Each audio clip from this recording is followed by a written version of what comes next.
RRI mempersembahkan Kita Indonesia.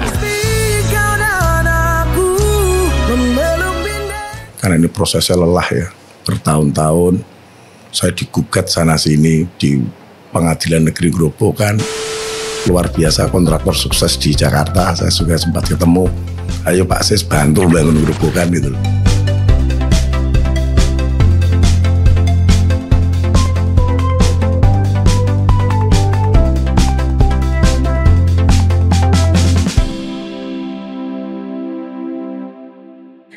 Halo pemirsa YouTube RRI Semarang dan pendengar RRI Semarang. Saya Sylvie Ansori akan menghadirkan perbincangan yang cukup menarik ya. Kalau kita katakan ada banyak cara anak bangsa untuk mencintai negeri kita Indonesia. Berkiprah membangun tanah kelahiran menjadi salah satunya. Dan dalam box siar kali ini kami akan hadirkan perbincangan mengenai muda bergerak negeri berjaya bersama Direktur Utama PT Azam Laksana Intan Buana atau PT ALIP. Saya sapa dulu Didi Prawoto. Pak Didi, apa kabar, sehat? Baik Mbak, terima kasih. Alhamdulillah. Pak Didi, banyak generasi muda yang saat ini harus banyak belajar dari Pak Didi ini. Kita coba satu persatu terlebih dahulu. Setelah merantau, Pak Didi ini kan memutuskan untuk membangun Grobogan sebagai tanah kelahirannya menjadi kawasan industri. Awal mulanya seperti apa Pak Didi? Ya, terima kasih. Selamat siang. Saya sapa dulu dengan pemirsa RRI yang ada di Jawa Tengah khususnya. Pada umumnya seluruh pendengar dan pemirsa di RRI seluruh Indonesia. Jadi apa yang disampaikan Mbak tadi memang benar. Jadi awalnya saya merantau lama. Berapa lama itu Pak Didi? Ya kurang lebih hampir sekitar 13 sampai 14 tahun di Sumatera, di Bengkulu. Jauh ya. Oke. Jadi selama ini saya bekerja sebagai perkebunan, bergerak di bidang perkebunan terutama di kelapa sawit ya. Alhamdulillah mulai tahun 2003 saya merantau ke sana, pulang kampung itu mulai 2017. Kebetulan Nyonya bergerak juga di bidang kesehatan. Nyonya saya itu dokter spesialis anestesi. Oke. Jadi kita pulang kampung di Grobogan. Kebetulan kita punya aset di Grobogan. Ada tanah yang selama ini cuma untuk, mohon maaf, tidak terlalu bermanfaat lah. Karena kami dulu dapat lelang itu tahun 2004, Mbak. 2004. Kami lelang dari negara yang kebetulan HGB-nya juga sudah mati, yang perlu proses perpanjangan dan lain-lain. Akhirnya kita dapat lelang tahun 2004 seluas 82,6 hektar. Ya. Akhirnya kita pulang kampung, kita manfaatkan tanah itu menjadi kawasan peruntukan industri. Oke, di tahun?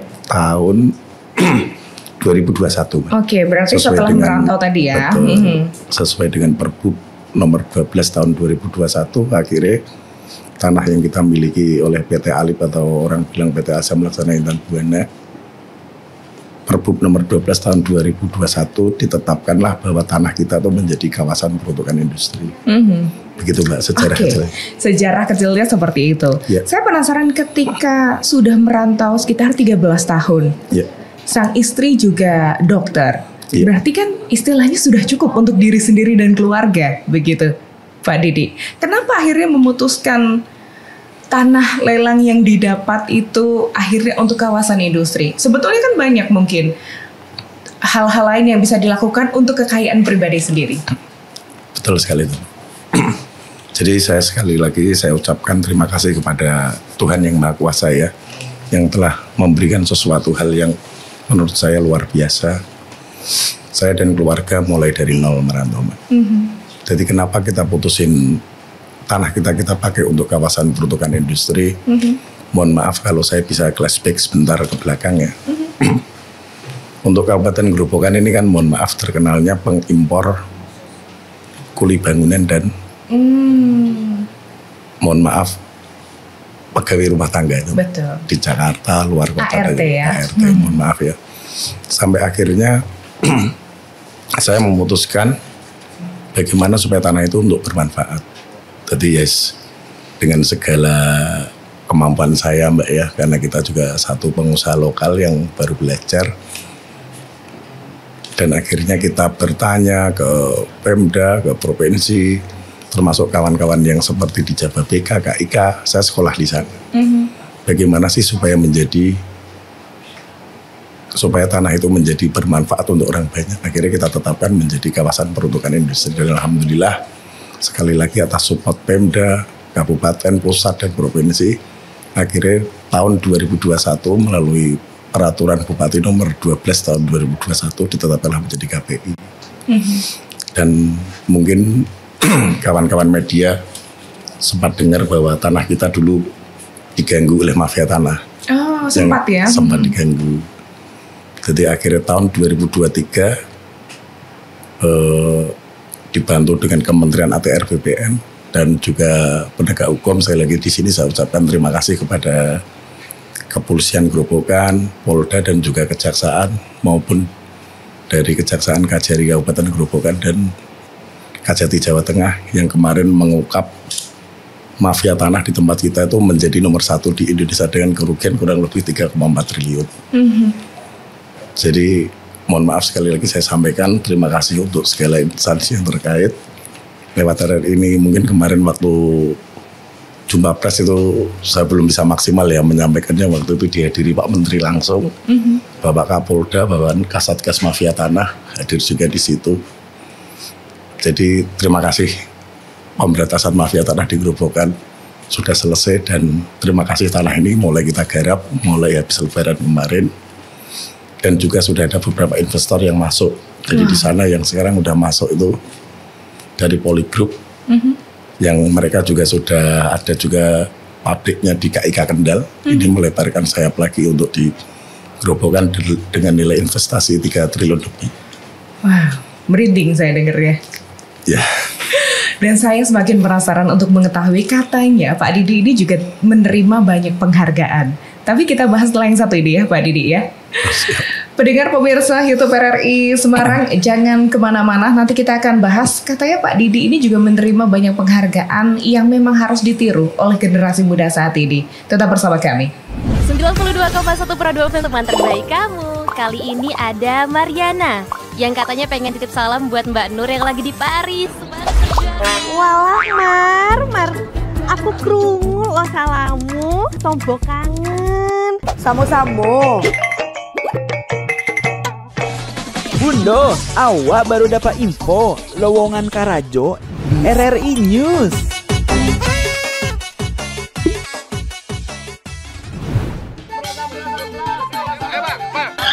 Nyanyi lagu apa kita, Pace? RRI digital saja toh.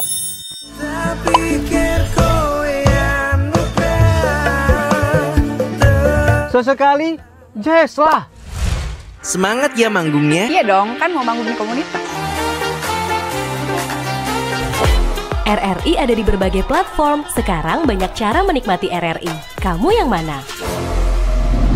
Perjuangannya dalam ingin memerdekakan atau menggerakkan ekonomi di tanah kelahirannya membuat Pak Didi itu memiliki atau mendapatkan penghargaan sebagai tokoh Pamomen Jawa Tengah. Koreksi kalau saya salah Pak Didi. Tapi boleh diceritakan mungkin Pak Didi, apa sebetulnya penghargaan Pamomeng ini? Atau Pamomong? Oke, terima kasih. Kebetulan di minggu yang lalu saya diundang. Saya tidak tahu ya kategorinya kok saya bisa masuk menjadi tokoh Pamomong. Oh, Pamomong 75. Ya. Salah satunya termasuk saya. Saya lihat kemarin ada juga Bapak Menteri Perdagangan, Mendak. Bapak Mendikbud juga ada, dan beberapa pengusaha-pengusaha yang luar biasa itu. Sebenarnya secara pribadi saya belum pantas lah untuk mendapatkan itu ya. Karena saya orang kecil, putra kelahiran Grobogan, saya lahir dari desa, anak orang sederhana. Cuma ya karena saya diundang, salah satunya 75 orang itu adalah salah satu saya yang dianggap oleh penilai-penilai dari Suara Merdeka waktu itu ya, undang, dan kebetulan ada di kantor gubernur dalam Pahlawan yang memberikan Piagam kemarin juga Pak Gubernur langsung dan juga ada beberapa tokoh-tokoh seperti Pak Gusmus juga hadir di situ. Jadi beliau menganggap bahwa saya dianggap salah satunya orang yang berhasil membuka lowongan pekerjaan di kawasan peruntukan industri di Grobogan. Dan juga baru pertama, makanya sekali lagi saya mohon doa restunya karena ini lagi berproses supaya semua dimudahkan. Amin. Ada kawasan peruntukan industri pertama dan pengusaha lokal yang ada di Grobogan. Luar biasa. Jadi memang disandingkan dengan orang-orang hebat juga. Termasuk Pak Didi ini luar biasa hebat loh. Tidak lelah menghabiskan waktu, tidak juga jenuh menghabiskan anggaran begitu ya. Apalagi kalau saya tahu tadi Pak Didi cerita sedikit, perlu belasan tahun untuk menyelesaikan 80-an hektar tanah itu dengan mafia. Berarti prosesnya sepanjang itu Pak Didi? Luar biasa Mbak. Jadi dari sempat kami lelang mulai 2007-2008 tuh sudah banyak Mbak. Dari tanah kita tuh sempat diusulkan untuk menjadi terlantar. Terus belum lagi masuk LSD, belum lagi sosial sekarang ini mengedukasi masyarakat bagaimana untuk keberadaan kawasan industri itu. Jadi saya harus pertama proses perizinan ya. Apalagi ada kebijakan dari ATR Menteri yang bahwa itu juga masuk LSD. Terus dari tanah biasa untuk menjadi kawasan peruntukan industri itu kan izinnya harus sampai pusat itu. Betul. Belum yang paling lama itu memang prosesnya waktu diganggu mafia tanah itu. Wah luar biasa itu. Oke, mungkin kalau prosesnya sebulan atau 2 bulan, orang itu bisa tidak lelah menghadapi tekanan Pak Didi. Tapi ini kan belasan tahun. Apa yang membuat Pak Didi itu tetap teguh ingin memperjuangkan, ini loh saya ingin kembali ke tanah kelahiran saya dengan membuka kawasan industri di sana dengan harapan puluhan ribu orang nanti bekerja di situ. Oke, terima kasih. Jadi kami di sini kan suatu perusahaan Mbak ya. Jadi kami ada komisaris, ada juga direktur. Kebetulan saya di situ ditunjuk menjadi direktur utama sekaligus mohon maaf sebagai pemegang saham. Jadi kami sepakat di internal kami bahwa bagaimana tanah itu untuk bermanfaat. Ya sekali lagi tadi sudah disampaikan Mbak tadi. Alhamdulillah sih saya secara ekonomi insya Allah sudah cukup lah. Ya matur nuwun, saya lahir dari desa bisa sampai jalan di sini. Kita ada investasi kebun dan lain-lain. Nah tanah itu supaya kami berkomitmen dari perusahaan untuk bermanfaat untuk orang banyak. Itu yang menjadikan semangat kita terus untuk ya memang kadang-kadang mohon maaf sampai kita diperiksa di Polda, Mabes Polri.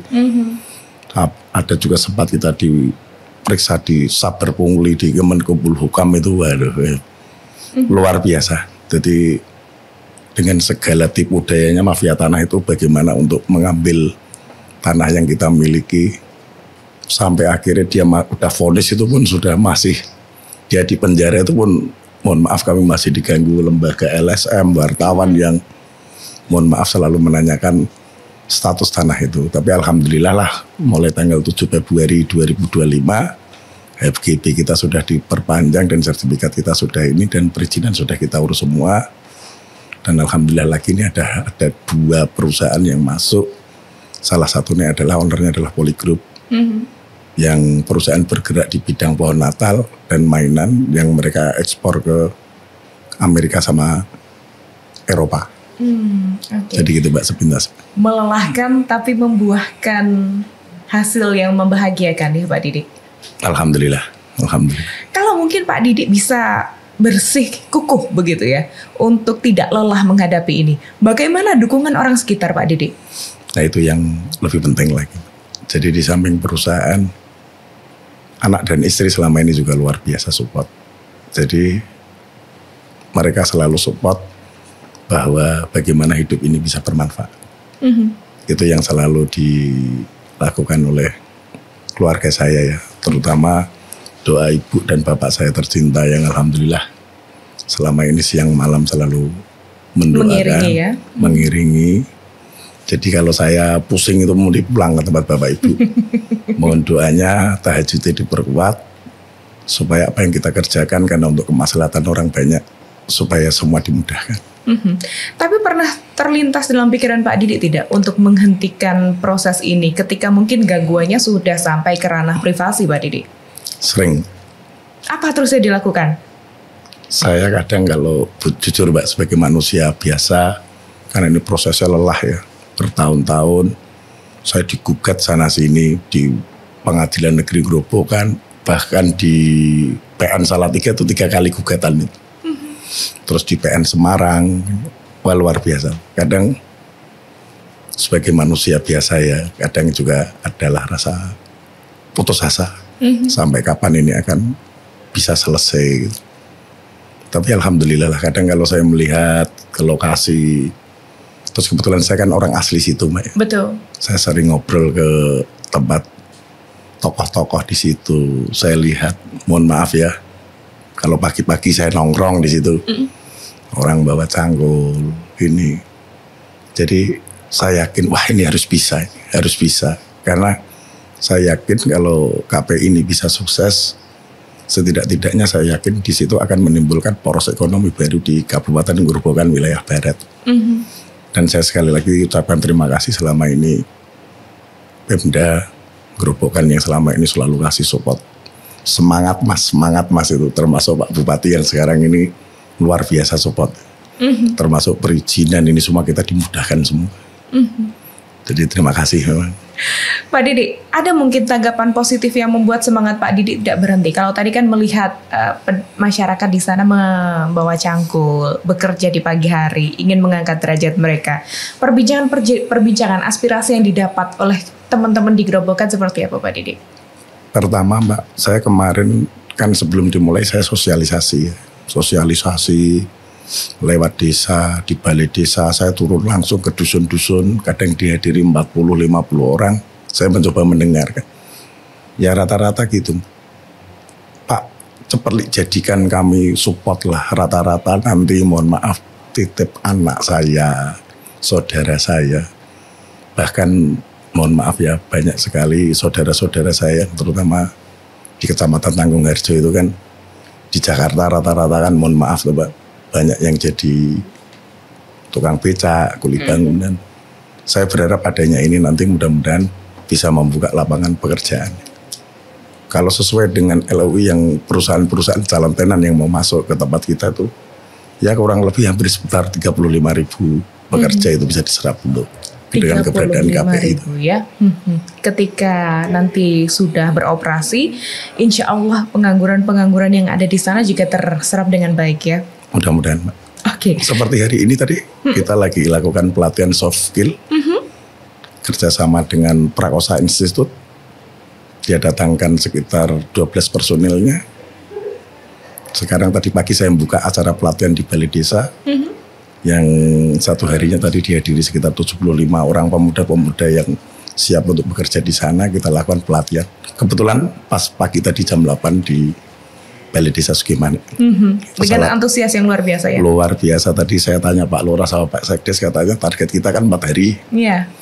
Satu hari 75 orang, per hari ini pendaftarnya sudah 400 lebih. Wah, 8 kali lipat, 80 kali lipat berarti ya? Bukan, rencana kan satu hari 75 peserta. Sekarang 400?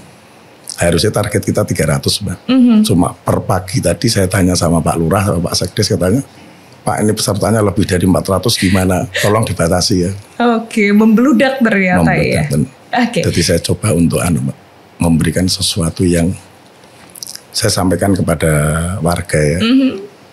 Siapkan diri, siapkan SDM. Baik.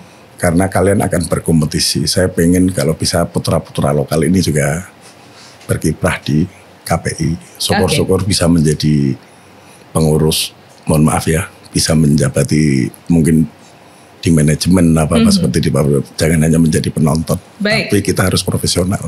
Pak Didik, nanti kita akan lanjutkan ya. Bagaimana sebetulnya masyarakat warga Grobogan bisa berkompetisi bersama perusahaan atau kawasan industri yang dinaungi oleh Pak Didik yang diperjuangkan belasan tahun setelah yang satu ini.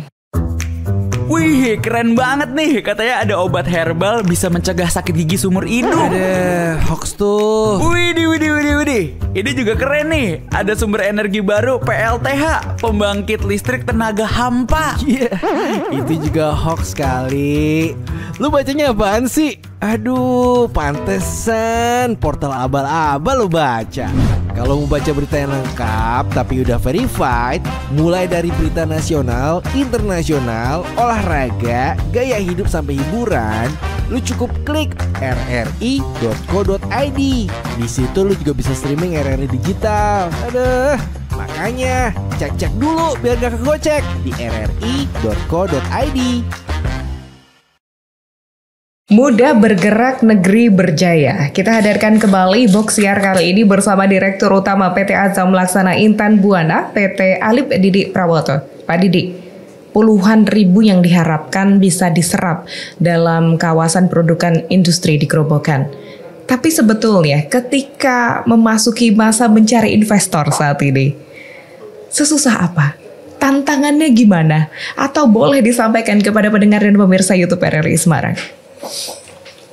Ya ini memang tantangan tersendiri Mbak ya. Jadi mohon maaf, kami memang bentuk tim marketing sendiri ya, untuk bagaimana membuka akses ke Grobogan. Kita coba sampaikan dengan kelebihan-kelebihan yang ada di Grobogan ya. Pertama, kita yakinkan bahwa harga tanah di Grobogan masih berkompetitif lah dibandingkan dengan kabupaten-kabupaten yang lain. Yang kedua, iklim Grobogan juga saya lihat juga bagus untuk investasi ya. Mungkin di RRI ini juga saya sampaikan, siapa tahu mungkin salah satu investor atau yang mau masuk ke Grobogan silahkan, masih welcome ya. Terus selanjutnya UMR juga masih kompetitif, di sekitar 2 juta sekian lah dibandingkan di Bekasi, Jawa Barat, masih kompetitif di Grobogan. Terus yang kedua juga memang kita sebagai pengelola kawasan, kita berkomitmen untuk ya menyiapkan fasilitas infrastruktur yang dibutuhkan, terutama listrik, Betul. jalan akses masuk, terus mohon maaf air. Ini juga selama ini kita koordinasi dengan PDAM, pemerintah daerah juga selama ini support supaya memang kawasan peruntukan industri ini banyak sekali ya kaitannya ya. Kita coba yakinkan aja ke investor, salah satunya Polygroup ini menunggu 3 tahun lebih. Jadi luar biasa, sekali lagi saya ucapkan kepada Polygroup. Mr. Paul ini luar biasa komitmennya untuk membangun Grobogan bersama-sama ya. Beliau sebagai investor, kita sebagai pemilik tanah, kita padukan menjadi satu. Ya, alhamdulillah sekarang mereka sudah berproses mulai membangun. Kemarin sudah beli sama kita 21,5 hektar. Bagaimana sebetulnya kawasan peruntukan industri ini diharapkan betul-betul bisa tepat sasaran nih untuk putra-putri daerah asli Grobogan? Oke, makasih Mbak. Memang pada kesempatan ini dan juga sebelum mulai itu memang saya sudah sering sosialisasi. Jadi di sana itu kan ada 8 dusun dengan kurang lebih jumlah penduduk hampir 6.000 ya. 6.000 di satu desa itu ya. Jadi saya turun langsung, yaitu Mbak yang tadi saya sampaikan, ini kawasan industri akan mulai, tolong siapkan diri kalian. Seperti yang tadi saya sampaikan di awal, jangan menjadi penonton. Makanya tadi kita ikhtiari dengan hari ini tadi, dengan pembukaan kita kerjasama dengan Prakosa Institute dari Jakarta, lembaga sosial yang saya minta tolong untuk memberikan pelatihan soft skill percontohan. Jadi saya pengen tahu SDM di tempat kita itu seperti apa, nanti metodenya seperti apa gitu. Jadi saya belajar dari perantauan itu Mbak ya. Sayang kalau sampai di daerah kita ada sesuatu kegiatan yang mohon maaf tidak boleh dimonopoli oleh orang-orang. Memang tujuan saya tanah itu bermanfaat dan untuk pemberdayaan pemuda-pemuda generasi penerus kita untuk bagaimana bisa berkiprah, dan saya berharap dengan apa yang ada ini mudah-mudahan nanti akan ditiru oleh putra-putra daerah Grobogan mungkin yang akan berkompetisi dengan jalur yang berbeda. Mungkin Grobogan ini kan tidak bisa dibangun dengan saya sendiri tuh. Saya pengen juga akan muncul pengusaha-pengusaha yang lain yang di luar sukses, monggo pada pulang kampung daerah kita bangun lah. Kalau kita bisa membangun di daerah orang lain, kenapa di tempat kita tidak bisa? Mungkin dengan profesi yang berbeda. Dan tak lihat, insya Allah juga saya mencoba membangun komunikasi dengan pengusaha-pengusaha yang sukses yang keluar dari Gerobokan. Salah satunya yang saya dengar sendiri sekarang kan, dan saya lihat salah satunya Pak Daryono itu kan juga putra daerah Gerobokan yang sekarang menjadi wamen pertanian. Jadi lewat RRI mudah-mudahan Pak Dar, ayo bareng-bareng lah kita bangun Gerobokan ini supaya bisa lebih baik gitu.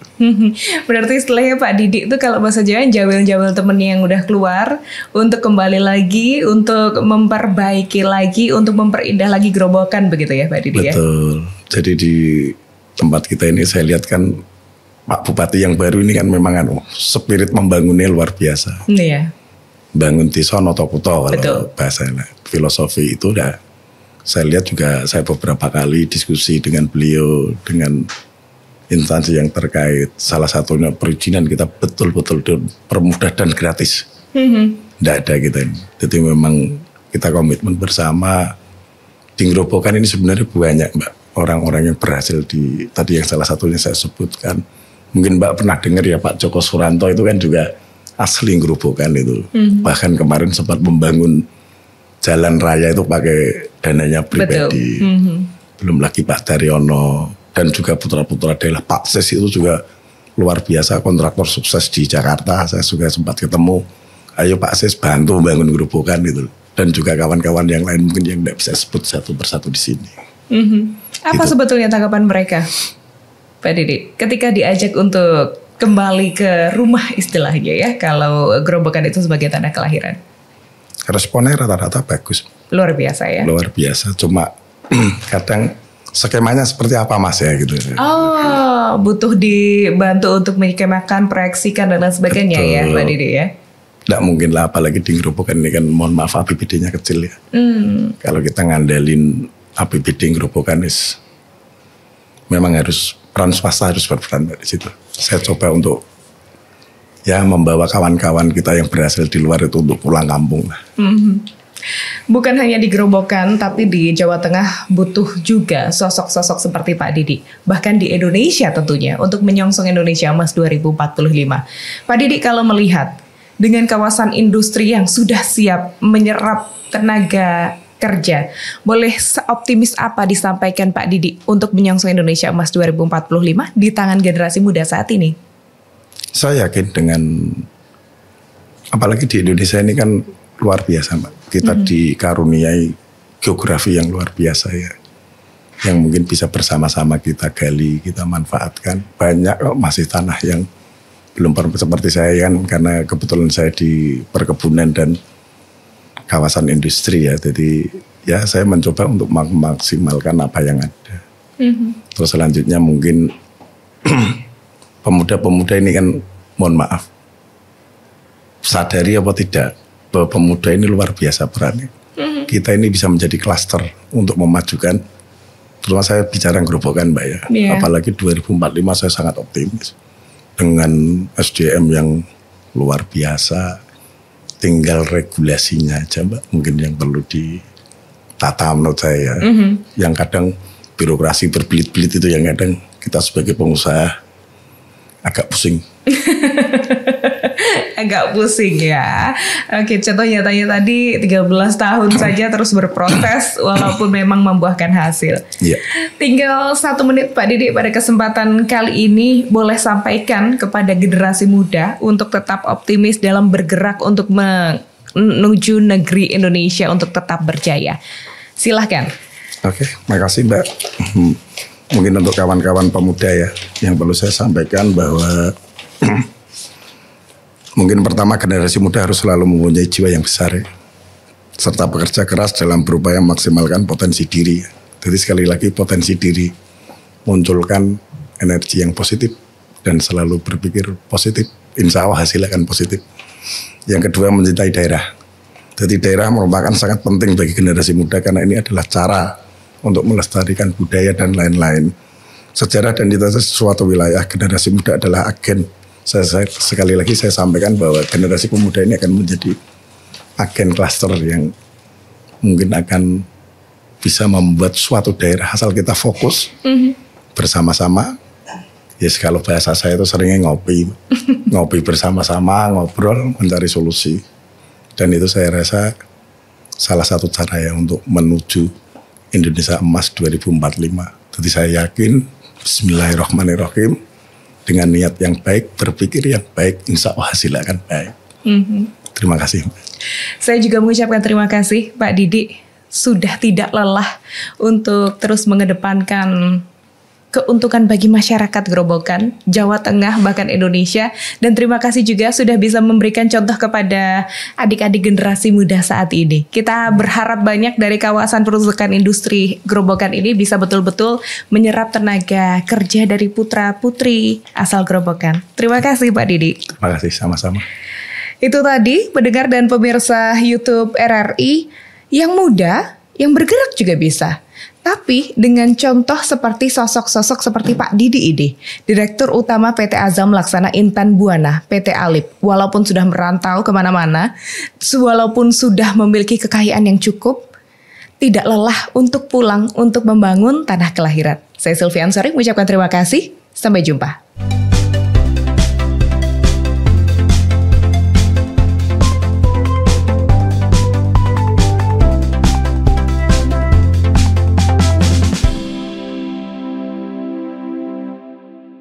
RRI mempersembahkan Kita Indonesia.